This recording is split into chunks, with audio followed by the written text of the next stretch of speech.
Steve Parker Audiobooks presents Gorgeously Flawed by Robert Gleason, read by Steve Parker with Kira Jones. Would you look at that? He lipped the words, damn near said them aloud. Something as rare as a mythical fawn, it would seem, caught his eye. She had not yet noticed him amongst the guests. It was a late-night birthday celebration of fleet racing captain Alex Burnett, and the location was his sky-rise penthouse. None of that mattered now. Only the dazzling creature in the blue dress had his care now. He was becoming transfixed with her. He went to the bar and asked for another whiskey sour. The bartender was too pristine and utilitarian in making it to be human. Fucking droids. They always gave Derek the jibbies. Something offsetting about their fraudulent humanity. Noticing the woman in the distance's drink was nearing empty, Derek asked, "You know what she's drinking?" The android's irises spun a glowing blue as he analyzed her drink from afar. "Gauger Barbesco. Give me a glass of the Chateau Corton Grancy, would you?" His whiskey sour in one hand and the inky red Pinot Noir in the other, he made his approach. Her silk hair was dyed platinum with blue flame edging and cropped short on one side. When she turned and looked at him, he found watery green eyes, attentive and bright, contrasted with dark, thick eyelashes and eyebrows. Such natural beauty, barely plucked at all. Curiously, it startled him. She, too, was taken aback.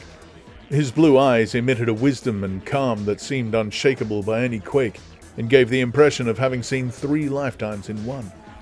Strong, mature jaw and chin with a closely trimmed beard, dark, coarse hair pulled back in a bun. He was tall and fit. A black-on-black suit hung on him perfectly. His teeth were well-formed. The front two were noticeably uneven in their wear.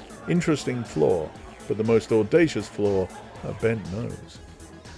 "I saw you were running low. Thought you'd like another," he said. Is this always how you try to talk to women? Guess at their drink? The words came from a smirk. "No. First, I usually don't make abrupt approaches, at least not with someone as compelling as you. Second, the synthetic told me your drink, so I guessed what you would like as much or more." Oh. She sounded. A calculating gaze fell upon him through those green lagoons for eyes. Okay then, let's have it. I'll buy. She reached up a slender hand with chrome-painted nails and a perked smile of natural pink-toned lips, with a single thick blue line painted down the center of the bottom lip. She sipped at the glass. Not bad. Not bad at all. Soon the night would carry them to an enchanted place between vibrations. It threatened Derek's theories about love, specifically his theory that there was nothing real to it. They would have a spontaneous trip to zero-gravity space in one of Derek's shuttles. Derek set the shuttle to create an atmosphere around the exterior where they could travel without suits or clothes. Then he set the shuttle to cloak mode, making it nearly fully transparent. There, gyrating in the naked expanse of celestial space, they received each other's bodies. Shortly after, they called it a night with their sign-off phrases. It had been 60 meta-hours. X, P, T, and V wave emitters powered down one by one with whining, descending hums, each ending in a mechanical crack and cranking as the halo beams disengaged and retracted back behind the headrest. And with each one's shutdown, Derek reached a new stage of birth-body consciousness. When he fully came to, he found himself, as usual, laying naked, except for a diaper on a reclining chrome chair layered with gelatin cushions. He detached the IV and sensors scattering his pasty body. His VR room was merely a sectioned-off area of the rest of the apartment. Transparent plastic tarps hung on chrome poles around the chair, serving as its only partitions. Connected to the chair was a computing console from which wires of various sizes, some as thick as fat moray eels, snaked across the cement floor to and up a cracked plastered wall. Derek rose cumbersomely. Transferring to his birth body was always disorienting. Everything was shorter, stubbier, muscles were weak, and the goddamn potbelly was a nuisance. Sitting slouched off the chair now, he rubbed his head, slicking back his few emaciated blonde hairs. He hacked up a mouthful of phlegm and spat in a plastic bucket, a week overdue for cleaning. He looked over the apartment. It was dimly lit, it had to be. The birth body eyes needed time to adjust. Before him was his twin mattress laid bare on a steel frame. Beyond that, his equally lonesome kitchen. He made his way to the bathroom to empty his diaper of its contents, ever with the daring thought on his mind, did he finally find himself?